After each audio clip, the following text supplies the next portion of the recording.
Welcome to the Human Capital Innovations Podcast, your go-to source for personal, professional, and organizational growth and development. We hope you tune in often for all things people management, organizational development and change, organizational leadership, and social impact related. Maximize your personal and organizational potential with Human Capital Innovations Podcast.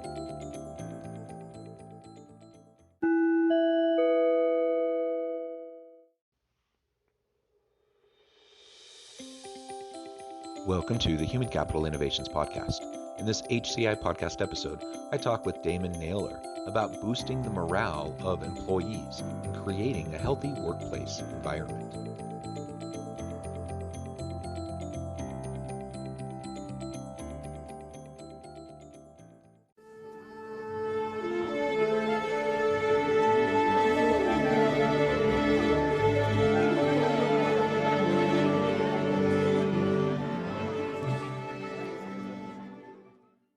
Damon Naylor, welcome to the Human Capital Innovations Podcast.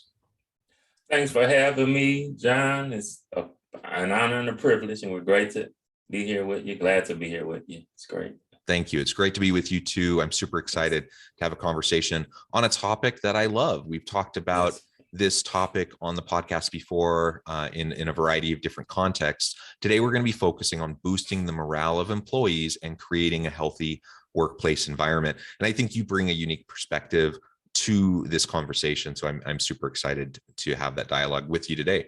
As we get started, I wanted to share Damon's bio with everybody. With several hundred speaking engagements and many published works under his belt, Damon Naylor is known as a Renaissance man, inspirational communicator, gift guru, and authority and expert who provides direction, inspiration, and education to any audience. Damon possesses a wealth of knowledge in the areas of educational, entrepreneurship and business, religious, entertainment, relationships, leadership, and parenting. Currently, he serves as a consultant, leadership trainer, motivational speaker, author, and educator. As a result of his experience and expertise, he has been featured over 200 times in various media outlets, including the Huffington Post, Reader's Digest, Thrive Global, Goalcast, MSN, Yahoo Finance, Redbook, Insider, podcasts, radio, TV shows, magazines, newspapers, and many more. So much wonderful work that you do. I love your background. Anything else you want to share with listeners by way of your background or personal context before we really dive on into the conversation? It's just on a personal front, I'm a husband and father, but yes, everything else summarizes me. But yes. Yeah, very good. Very good. Okay, so you're joining us from Louisiana. I'm in Utah. Yes. We were just chatting pre-interview. You know, neither of us have been to each other's states, and so it's fun to connect with people in areas that you haven't been before. So that's wonderful. And as I look at your kind of Renaissance man background, I love that. I think there's a great need in the world today to have people. We need experts that are an inch wide, mile deep, but we need people that also are connectors, people that can kind of see holistically the big picture. And that's kind of how I read that when you describe yourself as a Renaissance man, that you're someone that can bring people together. You're a connector. You're someone that can talk to important ideas and issues that are facing most people and most organizations to help people drive success. And so I think that is very much needed in our world today that's hyper contentious, and there's just seems to be wedges everywhere, and people have a really hard time just talking and getting their heads wrapped around important and challenging issues, and whether we're talking about our communities, society as a whole, or within our organizations. Yes, and I totally agree. As you're stating, there is a need for mediators, advocates, those who stand in the gap. But I know with my experience as well, as you're stating, just wearing the hats of CEO, basically a manager, coach, and then an employee, wearing all three hats simultaneously, it helps me to see all of the different perspectives. And that's what you brought out, having that broad vision, that comprehensive vision. And when you're able to see from those different perspectives, you also understand the mind frame of each perspective. And that's what gives me an advantage to being able to unite the different people in the different arenas and also positions at work. being able to know how everyone sees and thinks. It's a great advantage. Yeah. I think absolutely. So let's, and I suppose that gets a little bit into my first question, which is, really, what do you see as some of those key characteristics, the essential elements that a good leader should possess as we're trying to navigate an increasingly complex, messy, nuanced world? And well, the first one I just kind of touched up on, but I'll elaborate more, is just that visionary, having that broad vision. And what I always teach is with vision comes three forms of sight. First is foresight, which is the ability to see ahead and also to have that wide view, that widened perspective. And as a leader, we have to see things before anybody else does. If you're always seeing things at the same rate as everyone else, it's going to be hard to lead, but you have to have some foreknowledge of what's to come and be able to plan and adjust accordingly. Then the next form of sight is insight, which is the ability to see beneath the surface, to be able to discern, to detect, to see gifts and talents, to see weaknesses and shortcomings, and being able to navigate and deal with people accordingly after knowing and having that insight, because everything won't be on the surface. And as a leader, you have to be able to see and understand and know what's going on beneath the surface, knowing the undercurrent. And then lastly is the oversight, which is the ability to manage and supervise. And what I found, the more foresight and insight a person has, especially as a leader, the better he or she will be able to have the oversight and be able to manage people, because they can see ahead and they can see beneath the surface. So I would say that was one of the greatest traits, but also being flexible, as you stated, in the time we're living in. I think that's something that people aren't willing to do, is be flexible. Everyone is just, they're staunch supporters of their ideas and concepts, and they kind of cut off everybody else and, shun everyone else. But when you're flexible, you're kind of open, even though you may not agree, just having the open mind to be able to receive, and if not agree, just have the open mind to receive it and understand it at the least. And I would say good communication skills, being able to articulate and share your vision, to express yourself and to hear others, because communication, of course, is sending and receiving.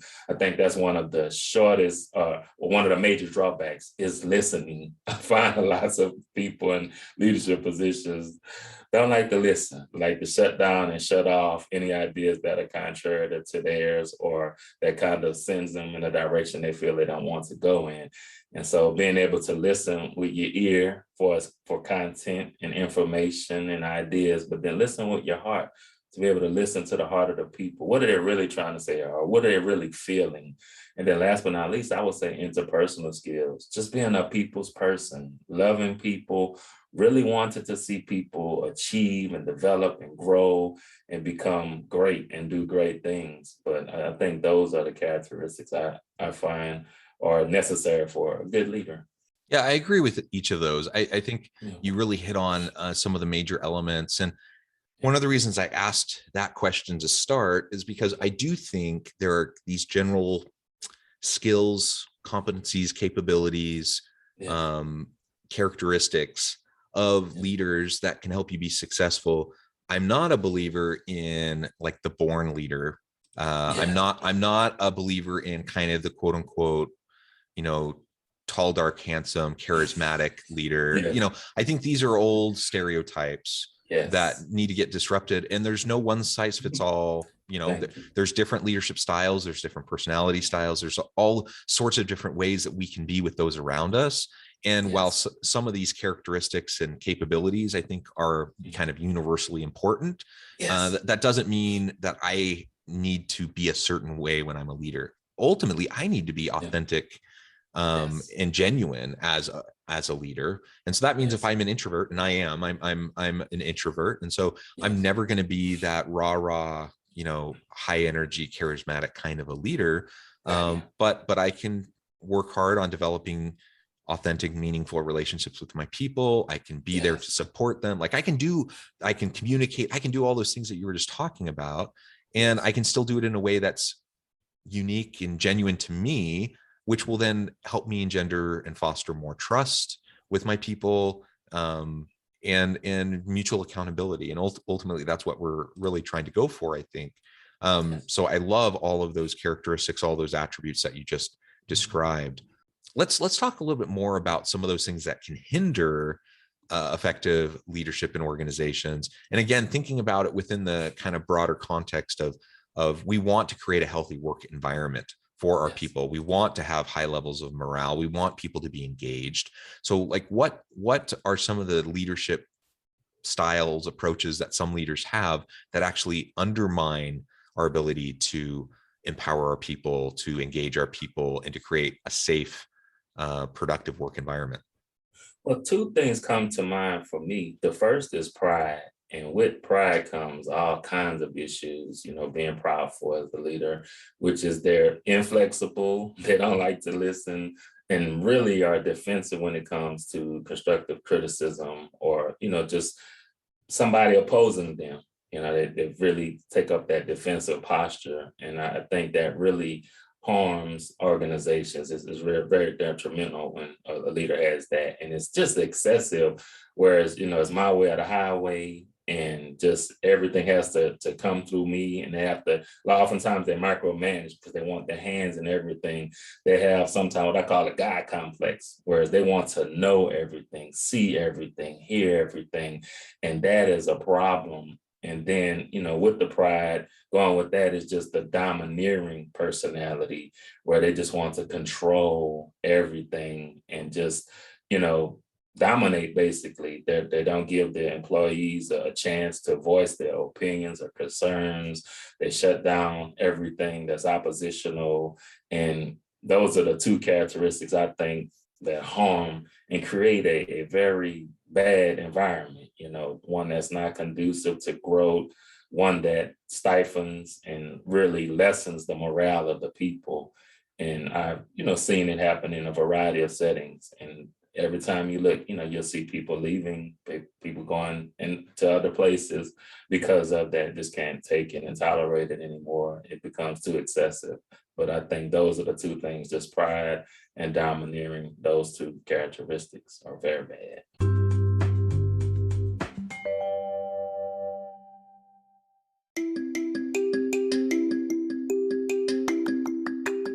I'm excited to announce the publication of my new book from HCI Press, Bluer Than Indigo Leadership: The Journey of Becoming a Truly Remarkable Leader. Early in my adult life, I learned about an Asian proverb that translates as bluer than indigo. If you think about the color indigo, it is a brilliant, deep, and vibrant blue, what some would call the bluest of blues. To have something that is bluer than indigo is rare and truly remarkable. Contrary to popular myth, there is no one-size-fits-all or cookie-cutter approach to effective leadership. There's no silver bullet, no secret sauce, no go-to model that will solve all of our problems. The truth is, great leaders have all had their unique strengths and flaws, and have all had to discover and then pave their own distinctive path in their life's journey to fulfill their leadership potential. Bluer Than Indigo Leadership will help you discover your own path and explore those ordinary, everyday actions that will help you respond to an uncertain future and produce extraordinary results for individuals, teams, and organizations.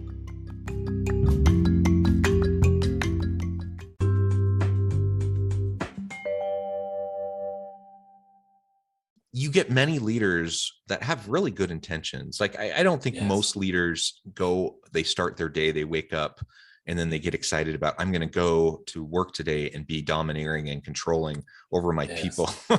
I think most people have good intentions, but they don't know any better. They don't know anything different. They're doing what they've seen other people do. They think that's what's expected of them.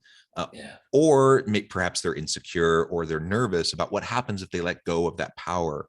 What happens if they truly delegate and empower their people to leverage, the expertise of their team. And that requires trust, right? And so if you haven't done the work, the foundational work to develop relationships of trust with your people, then of course you're going to be more hesitant to rely on them, to lean on them, and to trust them to do the work at a high level that you need them to do to reflect well on the team and on you as the leader. And so for a variety of reasons, we see leaders doing that. Even when it's not specifically ego driven. But then we get those leaders that are, narcissists, who are ego driven, who just have that pride, like you described.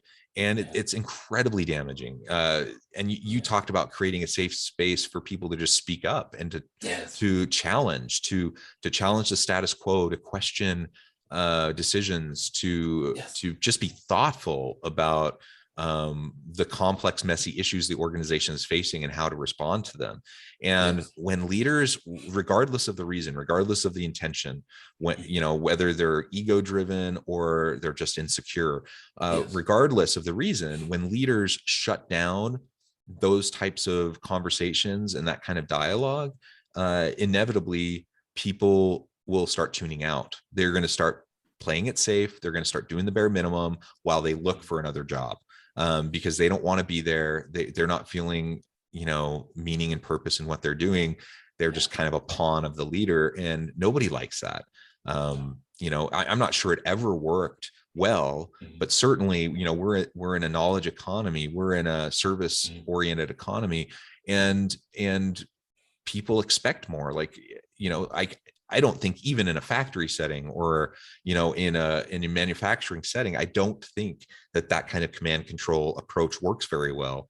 But especially not, when we're talking about people who need to exercise, creative decision making and innovate in their space. And you're going to just squelch any initiative anyone has when you start shutting people down. Or taking credit for their ideas or whatever, the many kind of dysfunctional, unhealthy ways that some of this manifests itself within many organizations. Oh, yeah. And I think, like you're saying, in the past, when it was just maybe factory workers, they had less options, or I believe they felt as though they had less options. And today people won't stand for it because they have more options. Like you said, they say, okay, you're acting like that here. Let me just go online, update my resume, send it out, and apply for a job somewhere else with a better environment. But yes, as you stated, it never really did work. It's just, and it can work, or it does work, where people feel as though they have limited options. But in a place where people feel as though, look, I don't have to take this, I can take my skill set somewhere else, they normally do. Yeah, and that speaks to the fear element. So like if people feel like they have better options, they're not going to be ruled by fear. When they don't feel like they have better options, they're like, I hate this. I don't like my boss. I don't like the environment. I don't like the work I'm doing. But I guess I got to just like bite the bullet and just put up with it. And you know what? That's not the world we're living in right now. That's not the labor market that we're in right now. People have so many options. And, so there's a wide range of reasons why we want to make sure that we are, helping our people feel appreciated, that they're seen and heard, that they have a chance to do what they're good at every day, that they have, that they're empowered, that they have autonomy, all of those things that go into boosting morale, all of that, all of those things that go into creating that healthy workplace environment. It's more essential, now than it's been in a long time, because post-pandemic, people are coming out of this and they're realizing, you know what, I'm not willing to sacrifice my health, the health of my family, for a crappy environment and a low paying job. Like people are being a little bit more choosy, and people are recognizing that, what, flexibility, distributed workforce, remote work, like all of these things that people, there were some organizations that did this pre-pandemic, but I think everyone has had to kind of get more comfortable with it over the last 18 months. And now, so many employees have had a flavor of it, and they're like, no, I'm not going back to the way it was. And if we try to force them back into that old model, we're just going to lose good people and they're going to go somewhere else. So it's a bottom line issue for the organization. It's certainly, the indirect elements of just keeping your people happy is important. But certainly it's going to influence the bottom line. So we got to be really thoughtful. We got to be careful about how we do all of this. And ultimately that will help us as leaders be more successful. That'll help our people be more fulfilled and drive more, sustainable success for our team, for the organization. So, Yes. so what do you see as some of the strategies we should be taking? We talked about some of the characteristics of good leaders. We talked about some of the things to avoid doing.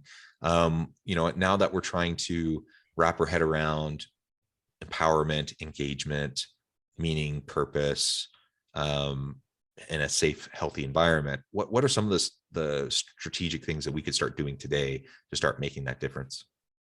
Well, I would say one of the first things, if the company doesn't have it, make sure to create one, a system where they recognize their employees, some type of system. And I know what we've done, and as a matter of fact, it was an idea that my group and I had come up with.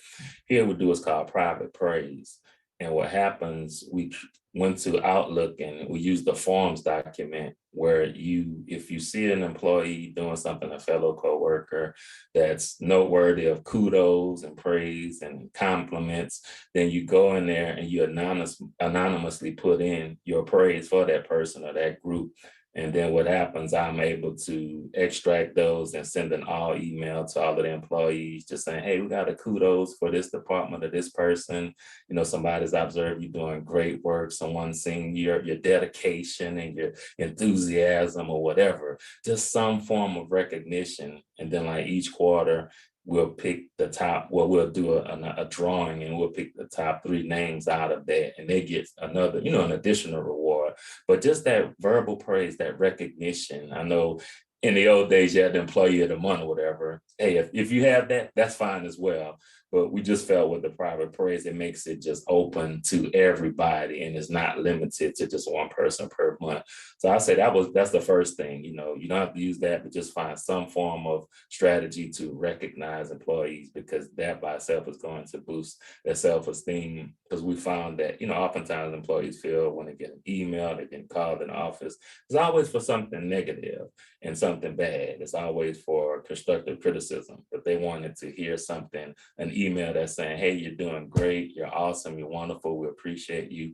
And as you were talking about earlier, we value you. And that's what they wanted to hear. And that's why we created that. Another system or an idea is, I know you have your actual, what you call ascribed leaders who have the actual positions, but also creating achieved leaders or people who don't have actual position, but are recognized leaders, and allow them to be a part of your leadership team and meetings and having some type of input and say so concerning the environment and the culture of the workplace. That really makes a difference as well. And then I think one thing too, incorporating like a constructive way of employees being able to voice their concerns and to do it anonymously. Now, sometimes it could lead into a lot of venting. If it does that, you have to change it. But, just valid concerns or things that they might want to share concerning the organization or what's going on that may need to be addressed. So those are just, several ways that you can change and help to address the morale of the people and boost it. Because with the feedback, I think also once the feedback is given, making sure to make changes and modify things according to what you've given. Because when people see that they're being heard, you're going to get more out of them as well. But if people constantly are complaining or saying they're concerned about this and that, and nothing's getting done, that really hinders the morale. And like you said, it makes people just shut down, get silent, and just go through the motion. But when they're saying something, and it's really something that does need to be addressed, and they see those changes, they see it being addressed in some kind of form or fashion. It might not be what they want, but just some kind of response, some way of dealing with it, then that really helps, because you give the people a voice and you're empowering them.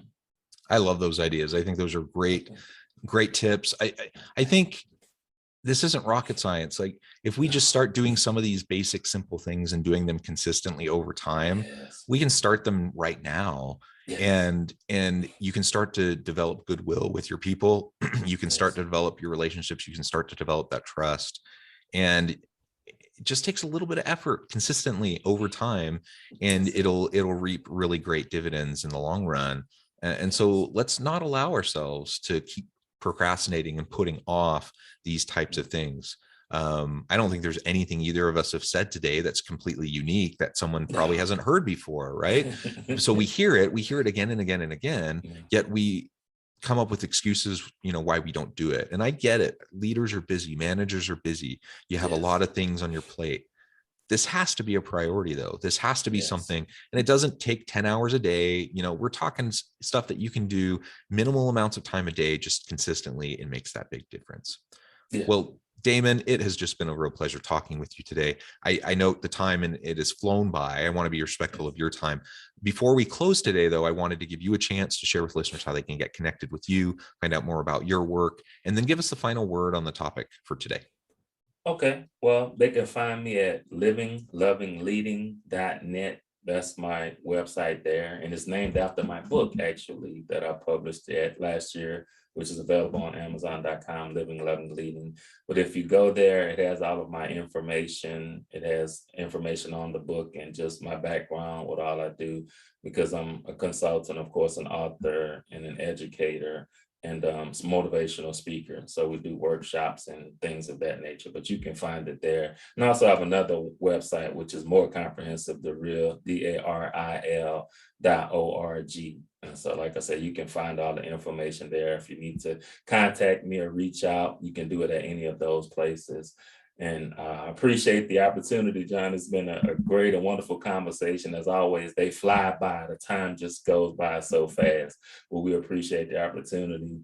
And as a last word, I would just say, start small, but start now with boosting the morale or trying to boost the morale of your employees and changing that workplace culture to a positive place. You can do it. It doesn't matter about your personality, whatever you lack, just surround yourself with those people. If you're not the gung-ho person or the inspirer, just get that inspirational person on your team and delegate things to them. But yes, it's all about the morale, because if you can encourage and motivate your people, then they're going to give you great output and they're going to be there with you. They're going to commit and be loyal. So yes, just get started now. Get started small, but just get started.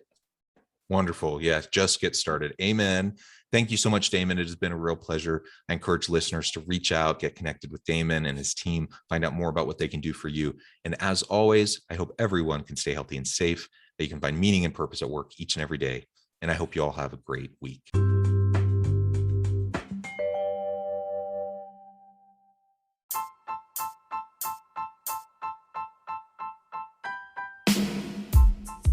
The alchemy of truly remarkable leadership. Ordinary, everyday actions that produce extraordinary results. Consider how the nature of work has shifted over the past 50 years.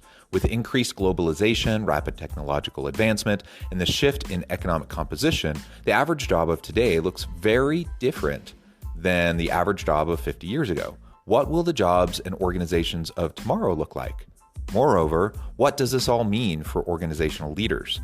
What are the core competencies and capabilities of organizations and their leadership that are prepared for continued disruption and geopolitical and socioeconomic shifts? Regardless of what the future holds, increasingly, leaders need to be socially minded, data-driven, decisive, champions of talent, and disruptors of the traditional notions of leadership, teams, organizations, and work. The alchemy of truly remarkable leadership will help you to explore your own leadership competencies and capabilities and consider ways to apply and implement them into your workplace and personal life.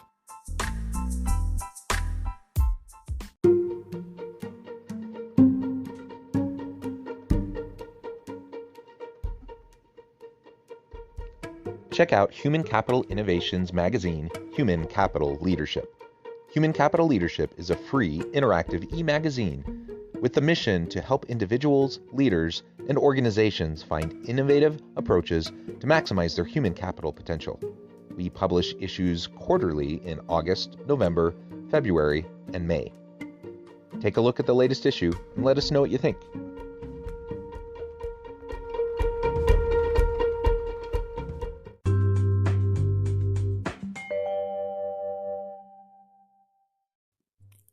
Thanks again for joining us for this episode of the Human Capital Innovations Podcast. I hope you stay healthy and safe and that you have a great week.